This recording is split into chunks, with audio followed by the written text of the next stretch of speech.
At Arizona State University, we're bringing world-class education from our globally acclaimed faculty to you. Ranked #1 in innovation for 10 consecutive years and #2 among public universities for employability. ASU isn't just ahead of the curve, it's creating new paths to success. Earn your degree from the nation's most innovative university. Online, that's a degree better. Explore more than 300 undergraduate, graduate, and certificate programs at asuonline.asu.edu. A lo largo de la historia han bajado del cielo trayendo sabiduría y tecnologías superiores, o eso dicen. Hemos grabado sus naves en vídeo muchas veces, aunque no acabamos de convencernos. Y los malvados extraterrestres secuestran gente de la Tierra y les hacen cosas incontables, según miles de norteamericanos que dicen haber sido abducidos por ovnis. Son muy feos. Es algo muy indiscreto. Les quitan esperma y óvulos, les implantan fetos y luego se los quitan. Los científicos no se toman en serio los informes de adopciones extraterrestres porque no hay pruebas físicas, y si no hay pruebas es porque no existen. ¿Es cierto que los extraterrestres vienen a la Tierra e interfieren en los asuntos humanos? ¿Y hasta se mezclan con nosotros? Examinen las pruebas más convincentes de visitas de ovnis junto a creyentes y escépticos. Se puede ver claramente un objeto brillante que parece metálico. Casi todo lo que la gente cree de los ovnis y las abducciones es cultural, es psicológico. No está ahí fuera, está aquí dentro. Usted decide, cuando la ciencia y lo sobrenatural chocan en los enigmáticos cielos.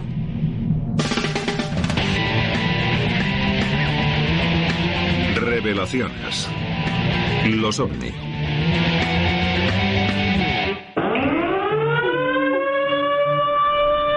Naves extraterrestres se aproximan por el cielo. Se ha intentado la conexión por radio, pero no se ha podido establecer. Debemos prepararnos para el ataque de un enemigo desconocido. La actual relación amor-odio con los objetos volantes no identificados y sus pilotos lleva así más de 50 años. Pero algunos piensan que los aliens llevan aquí más que nosotros y que incluso han dado algún empujón ocasional a nuestra evolución en la dirección correcta. ¿Cómo si no construirían los antiguos las pirámides de Giza, las enormes líneas de Nazca de Perú, que solo son visibles desde el cielo? ¿Cómo es posible que los europeos de la Edad de Hierro dibujaran un humanoide en un traje espacial? Estas criaturas han encontrado la forma de venir a la Tierra. Es posible que sean más inteligentes que nosotros.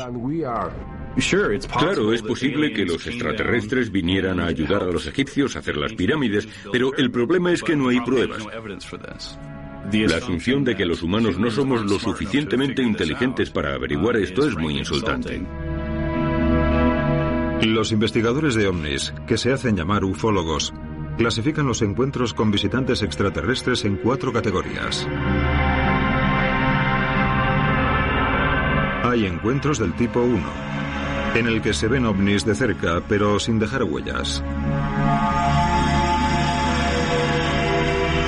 Un espectacular encuentro que ocurrió en los cielos de México está dentro de este tipo.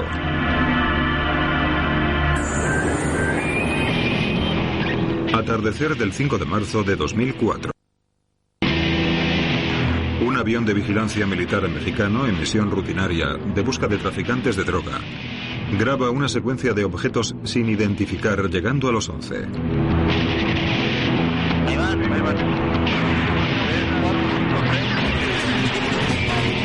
En el sistema de infrarrojos del avión, los ovnis aparecen como puntos de luz brillante, pero no muestran detalles o estructura. Los pilotos buscan desesperados en el cielo lo que al parecer vuela a su lado, pero no ven nada. Solo tienen la señal de infrarrojos de algo muy caliente. Los controladores aéreos dicen que no ven nada en sus radares. Al final, el avión aterriza sin que el personal, los controladores o los militares sepan qué ha pasado. Examinaremos más tarde este encuentro de tipo 1 con más detalle. Pero antes, otros tipos de encuentros. Los encuentros del tipo 2 incluyen avistamientos de ovnis con pruebas de las visitas. Muchos atribuyen el fenómeno de los círculos de los cultivos a esta categoría. La gente ha visto extrañas bolas de luz sobrevolando los campos de trigo, para después encontrar las cosechas aplastadas con espectaculares formas. Hace poco, en México, unas extrañas formas circulares en la hierba se han asociado a avistamientos de ovnis. Después, claro, están los encuentros del tipo 3. Este incluye contactos reales, a menudo charlas telepáticas con los aliens.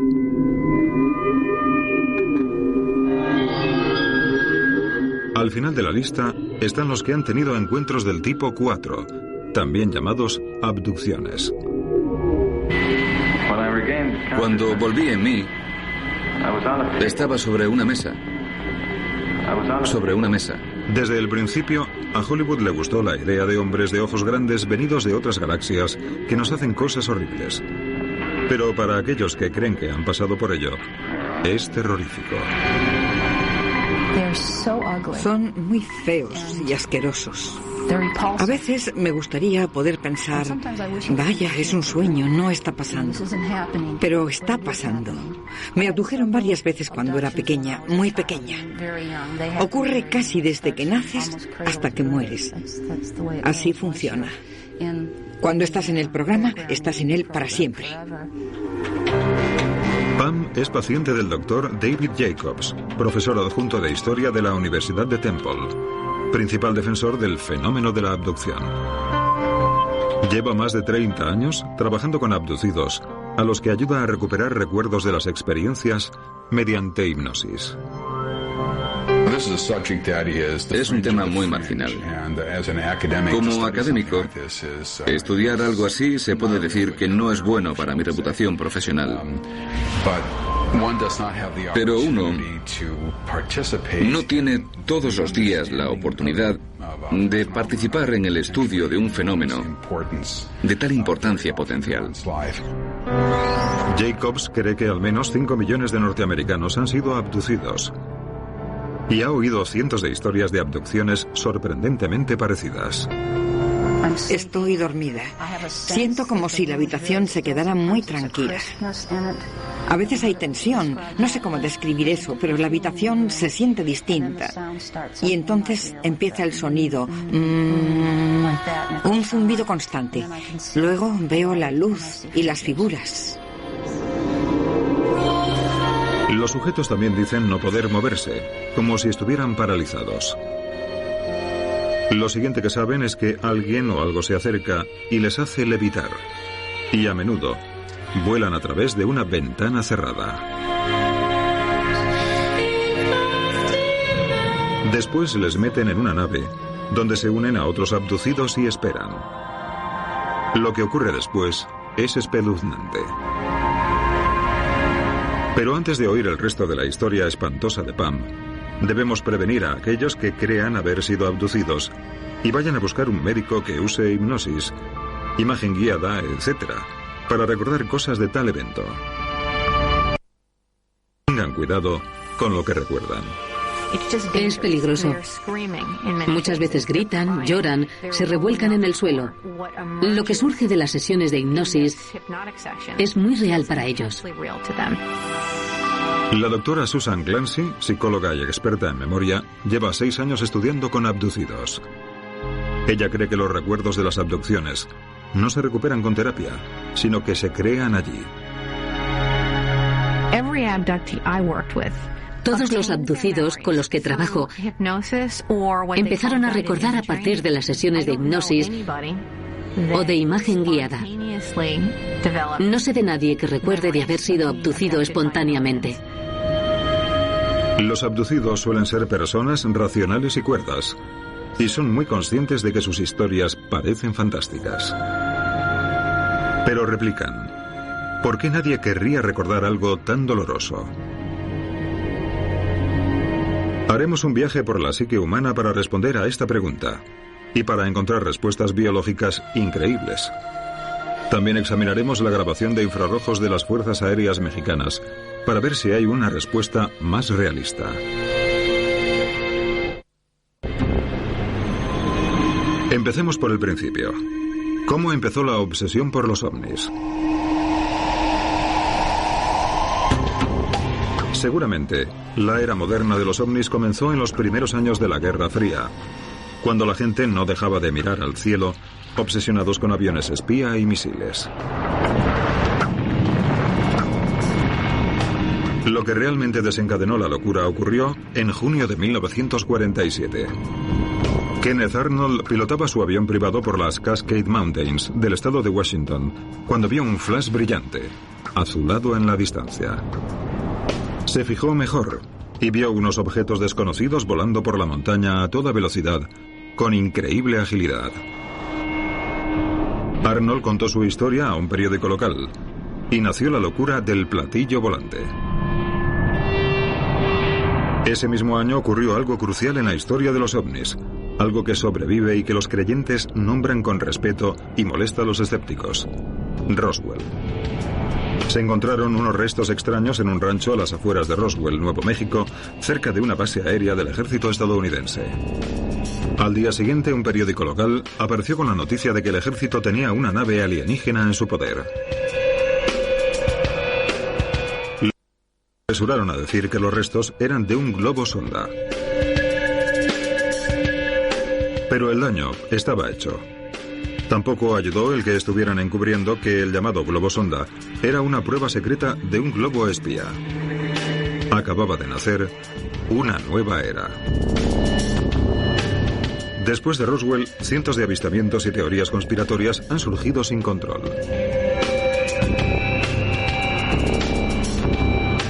Y luego están las fotos y los vídeos, algunos no tan convincentes como otros.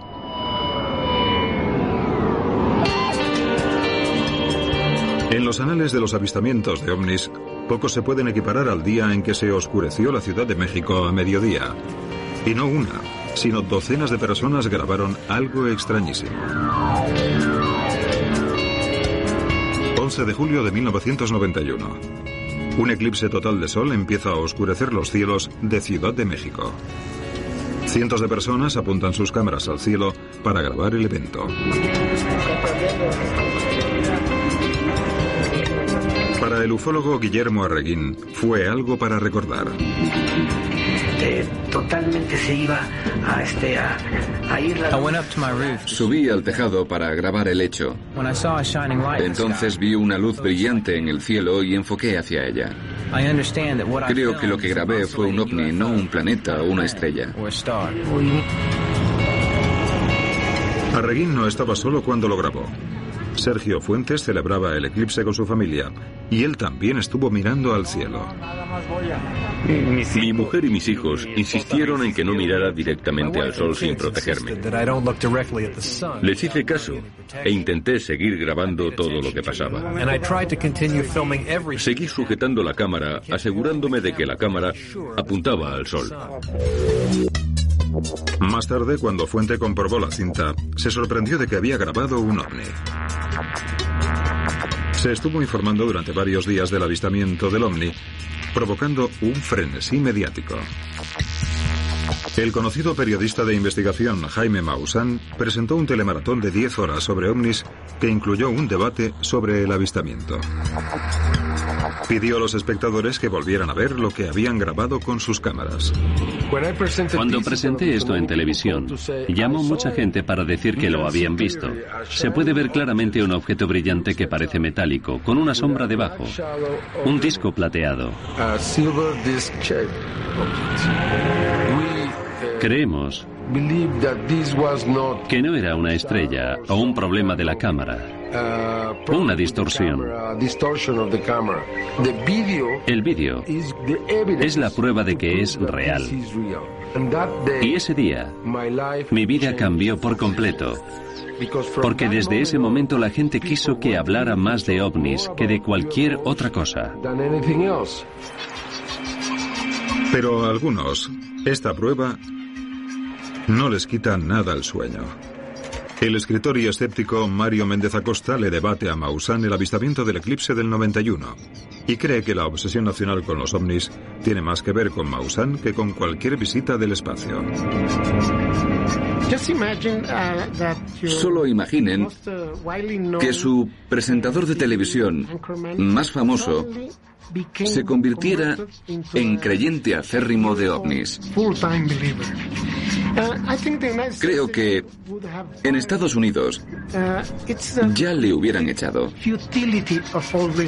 Lo que más me consterna es la futilidad del tema. Consternado o no, 13 años después del eclipse, Maussan aún tiene un programa semanal y los espectadores aún mandan supuestos vídeos de ovnis. Los mexicanos abrazan este fenómeno y han producido más pruebas que ningún otro país del mundo. Y vaya que sí. México es ahora un hervidero de estudios sobre ovnis y uno de los mejores lugares para observar cosas cuestionables en el cielo. Regularmente, un grupo amateur de ufólogos se queda una noche sin dormir para intentar contactar con las luces del cielo, meditando y lanzándoles ráfagas de luz. Si la verdad sobre los ovnis de México está ahí fuera, puede estar más cerca que las estrellas. Puede estar en Estocolmo. El astrónomo y fotógrafo Tom Kallen es productor del planetario del Museo Sueco de Historia Natural. Hay poca gente hoy en día que comprenda la bóveda celeste. No conocen algunas de las constelaciones más básicas. Así que cuando salen y ven algo poco usual que no entienden, es fácil decir, esa luz rara en el cielo es vida inteligente. Algún alien debe de estar con su nave por ahí en el cielo, sin pararse a pensar que quizá es un meteorito o un satélite. Kallen cree que la gente que vio el ovni en Ciudad de México realmente vio algo increíble, algo más allá de los límites de la Tierra, pero no necesariamente bajo el poder alienígena. En el vídeo de Ciudad de México vemos un cielo oscurecido ya por el eclipse. Vemos algunas nubes flotando y luego la cámara se centra en este objeto. Usando un programa de ordenador disponible en el mercado que permite observar el cielo de un día determinado en un punto terrestre determinado, Tom recrea lo que ocurrió en el cielo de México aquel día. Aquí está el sol a punto de ser eclipsado. Lo que voy a hacer es que voy a aplicar el programa a 30 veces la velocidad normal para poder ver lo que pasó durante el eclipse.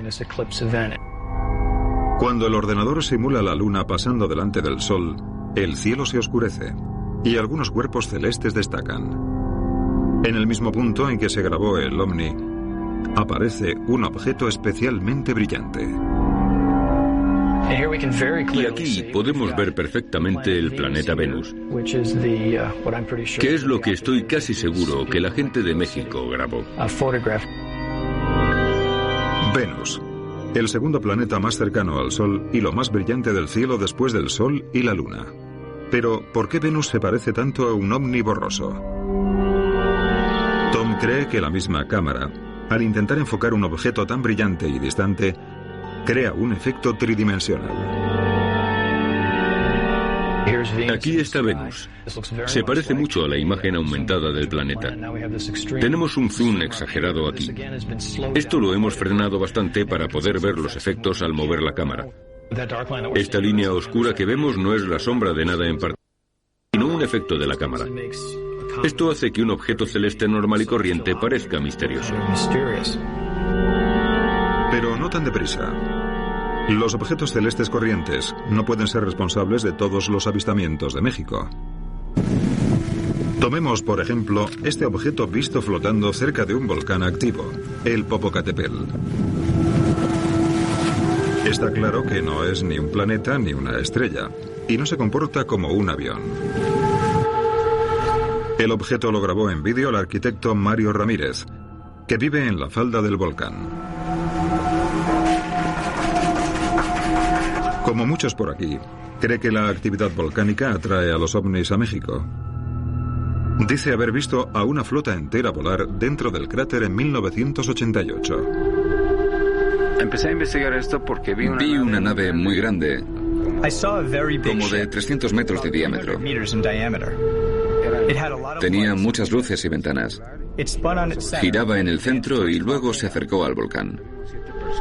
Les he visto entrar y salir en grupos de 30 a velocidades increíbles y salir al espacio. Viven en el centro del volcán.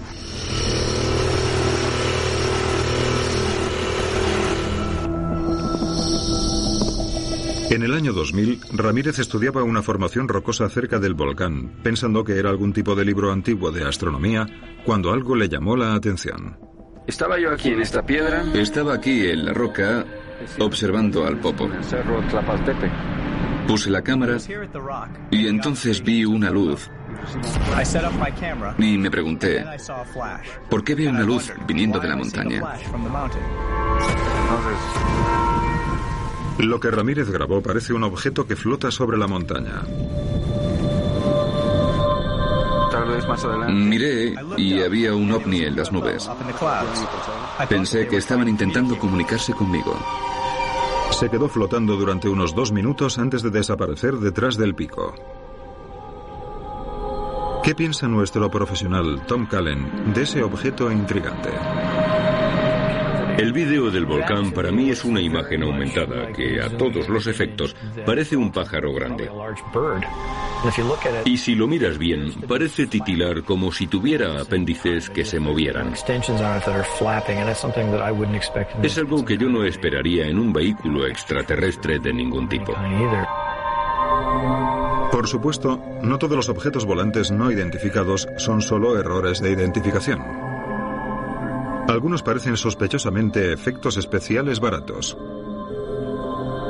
O un frisbee lanzado al aire.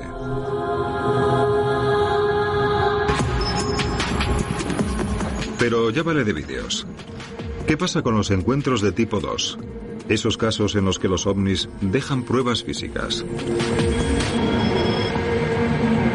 Observaremos las huellas de un supuesto ovni y nos preguntaremos, ¿qué puede haberlas dejado?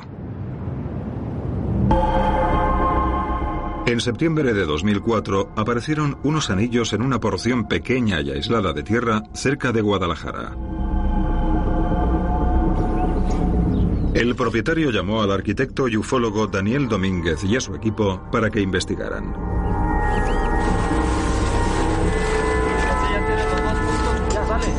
Pasaron unas noches observando el campo y apareció una luz esférica.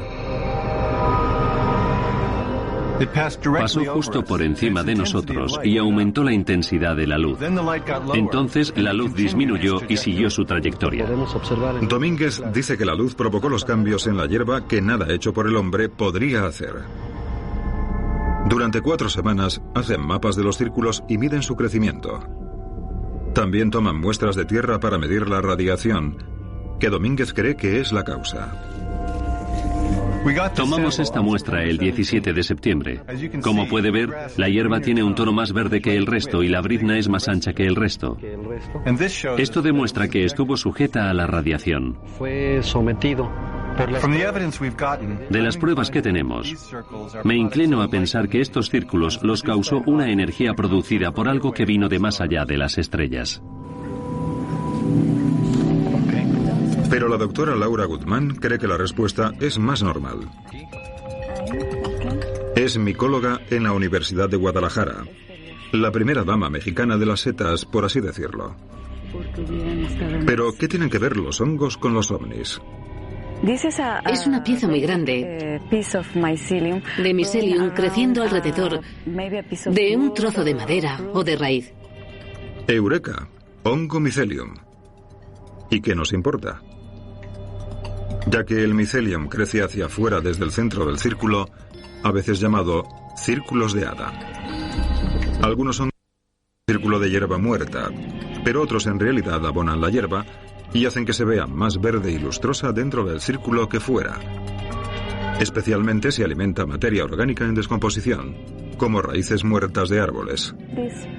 Estos trozos de madera estimulan el crecimiento de los hongos.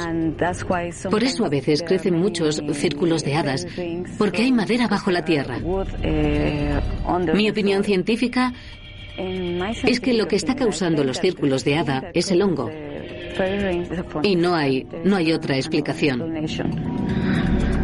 Pero en realidad hay miles de hongos en la Tierra y solo 50 causan los círculos.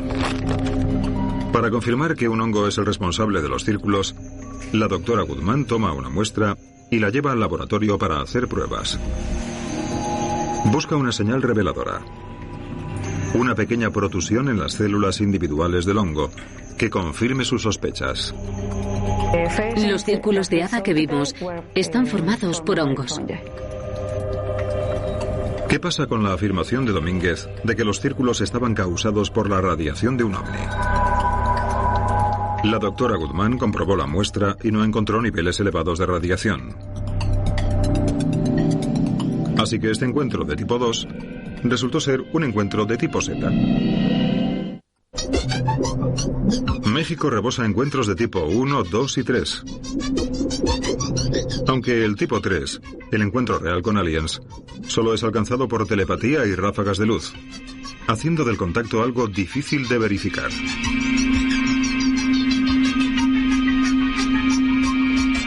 Curiosamente, casi nadie en México ha dicho haber sido abducido por extraterrestres. Esto contrasta con sus vecinos del norte. De acuerdo con unas encuestas, millones de norteamericanos han sido abducidos y pinchados, sondados y hasta embarazados. ¿Por qué esta división al norte y sur del Río Grande? Este tipo de cosas va unido a la cultura. Seguramente si los alienígenas estuvieran abduciendo gente, no solo lo harían con norteamericanos, sino también con mexicanos, brasileños o portugueses. Sería la persona más feliz del mundo si alguien me dijera que no está pasando de verdad. Es una especie de quién sabe qué. Y me alegraría. Pero por desgracia llevo en esto mucho tiempo. Pero antes de entrar en el horroroso mundo de las abducciones, volvamos a los extraños hechos grabados por un avión militar mexicano en el radar. Casi una docena de objetos sin identificar para los que los militares no encontraron explicación. ¿Podría esto ser la prueba definitiva de las visitas alienígenas?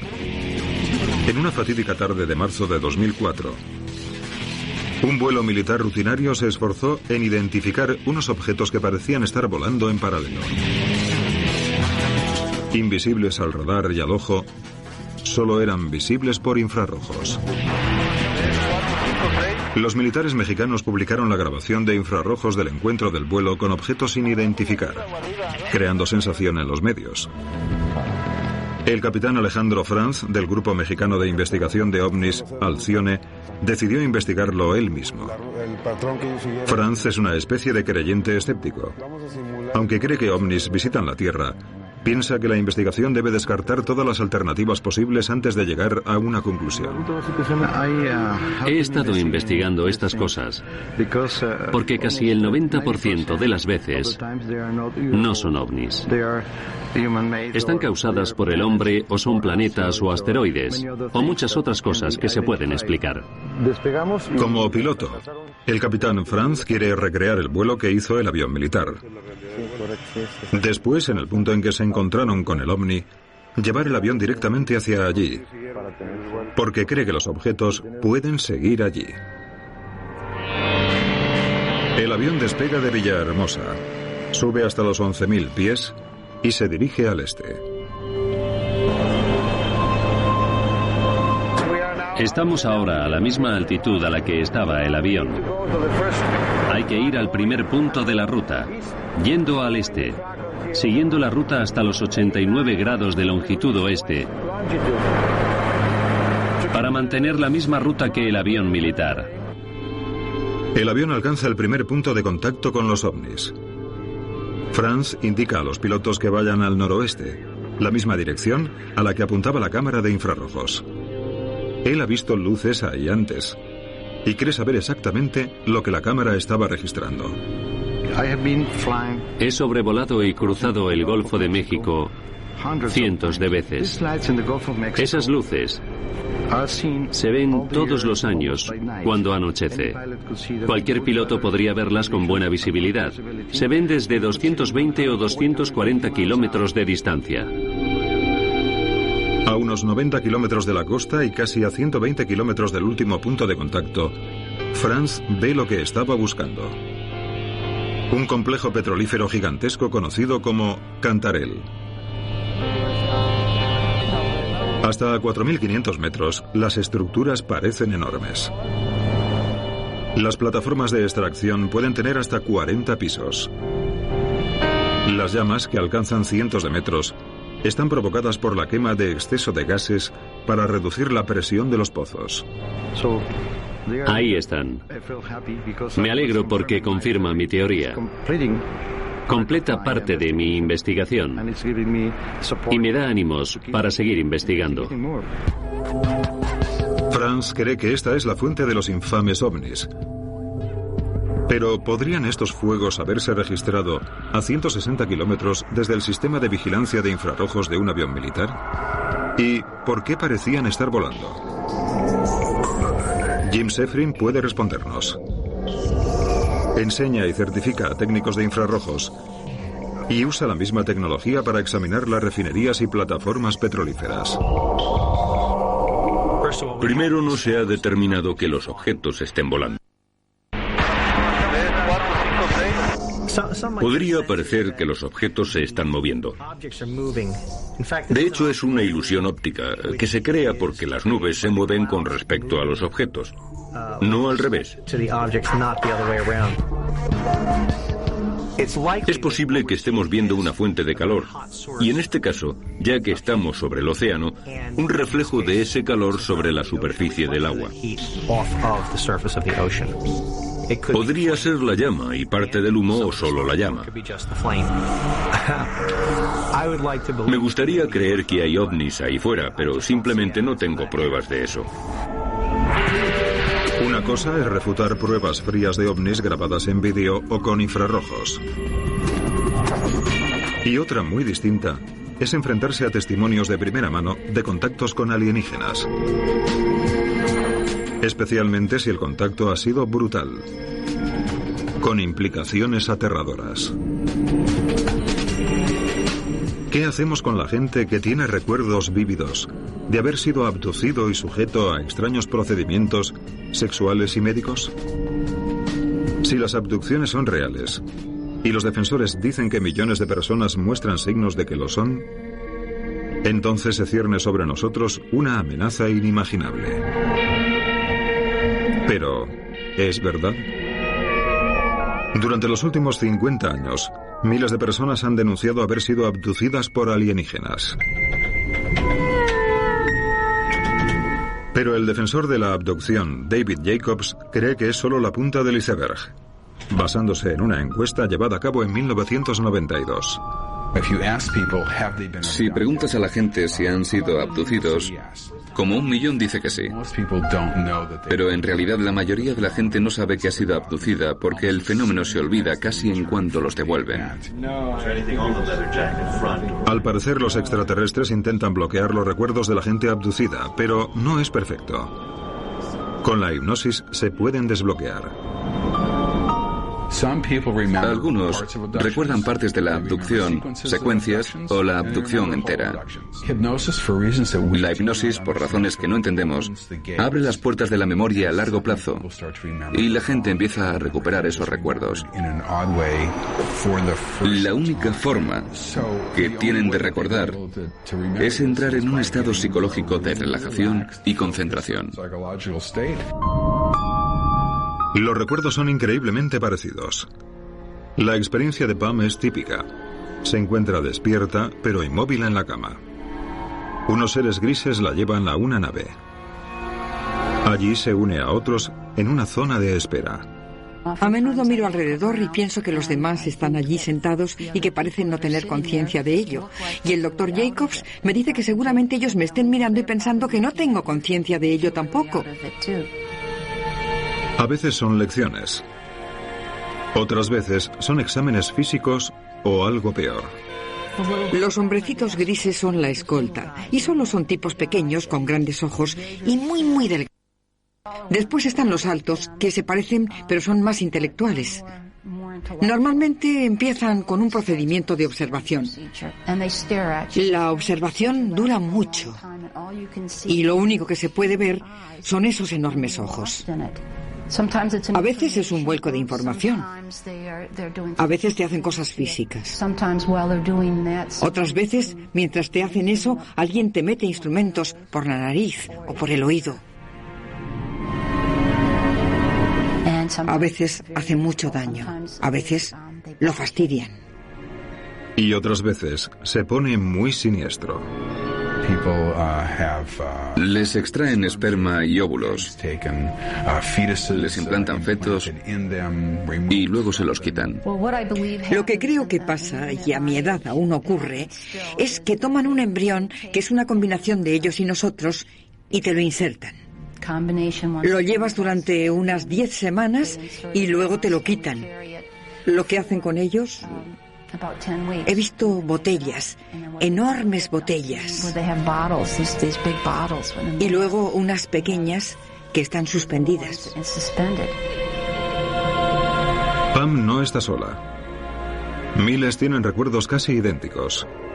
Despertarse para encontrarse un chorro de luz en la habitación. Sentimiento de parálisis y horror.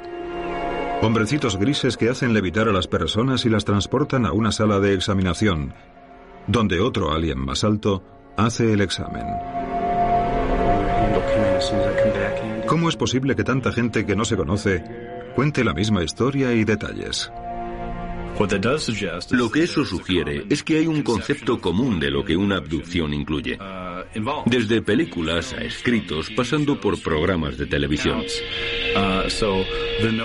Pero la afirmación de que, como las denuncias son tan parecidas, tiene que ser una experiencia compartida, es una falacia.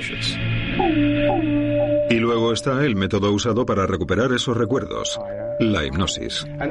Durante mucho tiempo, la hipnosis se consideró una puerta mágica a la memoria de la gente. Pero ahora se ha descubierto que la hipnosis es mucho más efectiva creando recuerdos que recuperándolos. Bajo un estado hipnótico, la gente es muy sugestionable y está ansiosa por agradar al hipnotizador, como cualquiera puede ver en una función. ¿Sabes lo que estoy viendo? Esta señorita tiene tu canario. Ve a pedírselo. Ve y pídele que te devuelva tu canario ahora mismo. ¿Me puede devolver mi canario, por favor? Esto puede ser muy entretenido cuando se hace por diversión, pero potencialmente puede ser muy dañino como terapia. La doctora Susan Clancy lleva 6 años trabajando con gente que ha recuperado recuerdos de abducciones bajo hipnosis.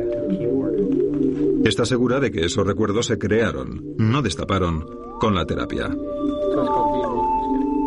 Estudios muestran que la gente muy influenciable inventará cualquier recuerdo que el hipnotizador le pida.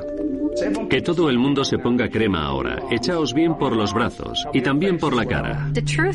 Lo cierto es que eres susceptible de actuar de acuerdo a pistas que te da el ambiente o el hipnotizador. Pueden querer abrazarse, confortarse, sienten cada vez más frío. Es muy difícil porque se desarrollan recuerdos que se sienten como reales. Y ni usted ni su médico podrán distinguir de los recuerdos reales. Jacobs replica que nunca lleva a un paciente a recuperar recuerdos de abducciones. Claro que yo, como hipnotizador, soy consciente de los problemas. Casi todos los que vienen a mí también son conscientes de los problemas. No quieren que los lleven. No quieren recuperar cosas de la cultura popular. Una vez que lo controlas, que comprendes lo que conlleva la hipnosis, quedas con una metodología que tiene eso en cuenta, que lo controla. Empiezas a obtener esas historias que son simplemente extraordinarias. La gente que va a ellos lo hace porque creen que han sido abducidos y lo creen lo suficiente como para buscar a alguien que les ayude a confirmarlo. Eso ya es suficiente. Pero ¿por qué la gente elegiría creer que han sido abducidos y violados por extraterrestres? En principio, podrían tener algún conocido síntoma de abducción, como estos. Pérdida de la noción de tiempo, pesadillas sobre ovnis, trastornos de sueño, sensaciones extrañas, marcas corporales inexplicables o sentirse observado. Bien, ¿cuántos seres humanos vivos de cualquier parte del mundo no responderían sí a alguna de estas preguntas? Pero ¿podría haber algo más? ¿Algo biológico que contribuyera a tal fenómeno? Nuevas e intrigantes pruebas salen a la luz relacionadas con estudios de sueño. Intenté dormirme durante un rato. De pronto se me quedó el cuerpo rígido. Aunque estaba consciente, no podía moverme. Sentí una presencia y luego como si estuviera junto a mis pies. Vi algo como una mujer vieja y pálida agachada que me miraba. ¿Suena parecido a la primera fase de una abducción? Razonablemente, según el investigador japonés del sueño Kazuhiko Fukuda. Me gustan los ovnis y la ciencia ficción, pero dudo que esas cosas existan de verdad. La mayoría de la gente que experimentan abducciones tienen experiencias parecidas. Se despiertan en mitad de la noche y se dan cuenta de que no pueden moverse. Sienten una presencia en la habitación y es un alien. Todas las experiencias básicas se pueden explicar por la parálisis del sueño. El doctor Fukuda, psicofisiólogo en la Universidad Fukushima de Japón, lleva varios años estudiando la parálisis del sueño. Aquí se conoce como kanashibari, o unido al metal, referido a la aterradora sensación de inmovilidad que provoca la parálisis del sueño. La parálisis del sueño ocurre en la fase REM o de movimiento rápido de ojos.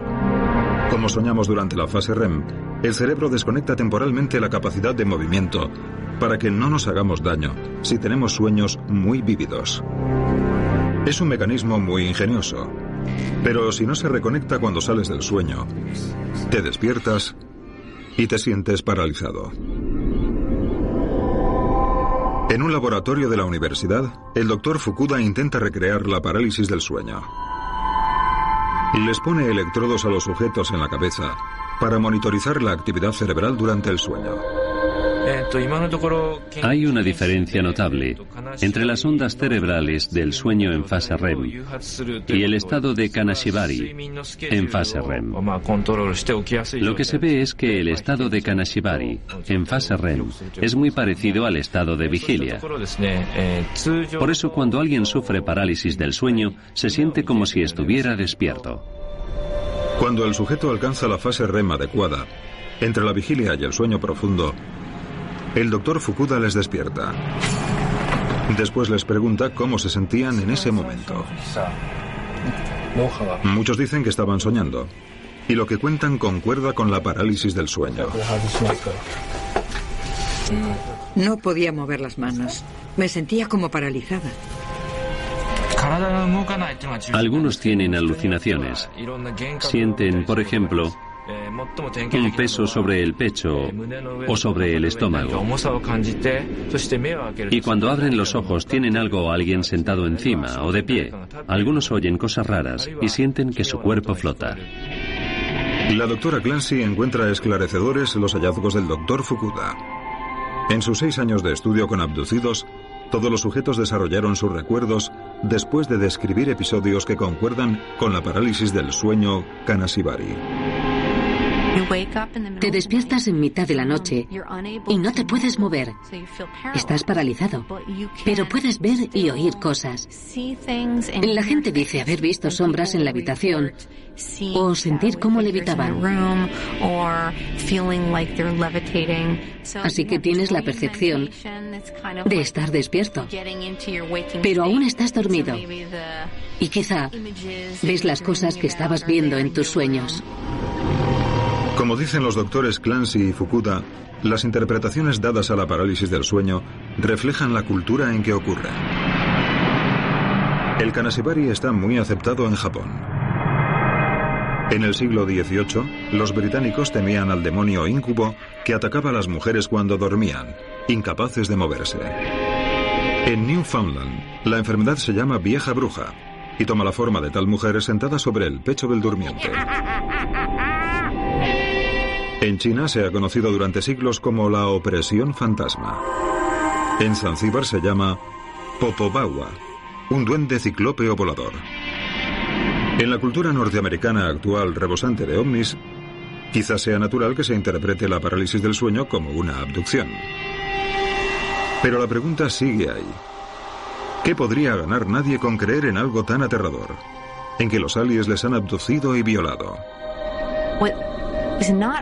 De lo que no se habla casi nunca es sobre los beneficios. Que hay algo más grande que nosotros, tecnológicamente superior ahí fuera. Eso le da a la gente una nueva visión del mundo en que vivimos. Y es un enorme beneficio que no creo que haya sido contemplado por los investigadores de abducciones. Creo que están ciegos a los beneficios potenciales de estas experiencias. Los encuentros en todas sus formas parecen invadirnos cada vez con mayor frecuencia. Pero, ¿significa eso que sean genuinos? Si los aliens quisieran ser vistos, ¿por qué no aterrizar delante de la Casa Blanca o el Vaticano? Si no quieren que sepamos que están ahí, ¿no usarían su tecnología para esconderse? ¿No serían sus bloques más efectivos ante nuestra primitiva hipnosis? Entonces, ¿cómo puede estar equivocada tanta gente? Hay una meta en este programa. Y dicen que es una reintegración en la sociedad. No necesariamente de los hombrecitos grises, pero sí de esos híbridos que parecen humanos. ¿Qué pasa si esas criaturas son reales? ¿Qué pasa si esos vídeos nos dicen que están vigilando nuestro planeta? ¿Ven? Tienen que intentar abrir su mente. La asombrosa falta de pruebas me dice que lo que cree la gente sobre ovnis y abducciones es cultural, es psicológico. No está ahí fuera. Está aquí dentro. Es hora de que decidan ustedes. Pero no se olviden de un consejo que la historia de la civilización nos ha dejado. No se compliquen. Donde las explicaciones realistas bastan, ¿por qué recurrir a unas fantásticas?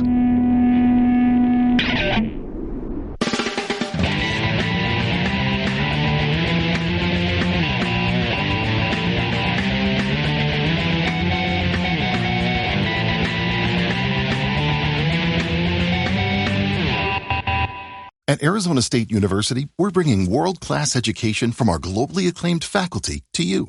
Ranked #1 in innovation for 10 consecutive years and #2 among public universities for employability, ASU isn't just ahead of the curve. It's creating new paths to success.